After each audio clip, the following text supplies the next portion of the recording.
इस्लामाबाद सूद समा वारे वफ़ाक़ी वज़ीर अता तारड़ चयो आहे त PTI बानी खे जेल अंदर मैन्यूअल खां वधीक सहूलतूं ॾिनियूं वयूं आहिनि। सूद समा वारे वफ़ाक़ी वज़ीर अता तारड़ इस्लामाबाद में प्रेस कॉन्फ्रेंस कंदे वधीक चयो त PTI बानी क़ैद थियण खां हेल ताईं समय मुलाक़ातूं करे चुको आहे।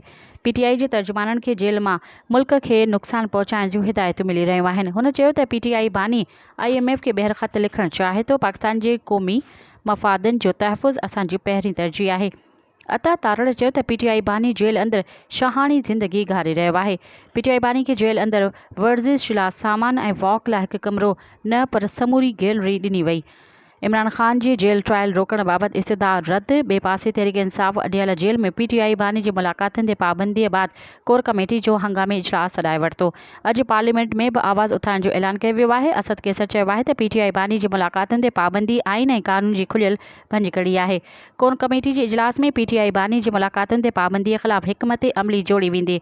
असद कैसर जो चवणो त PTI बानी सां थींदड़ नाइंसाफ़ियुनि ते ख़ामोश न विहंदासीं। मज़ीद ख़बरनि ऐं तफ़सीलात लाइ विज़िट कयो असांजी वेबसाइट www.awamiNewsHD.com ऐं ॾिसंदा रहो अवामी न्यूज़ HD।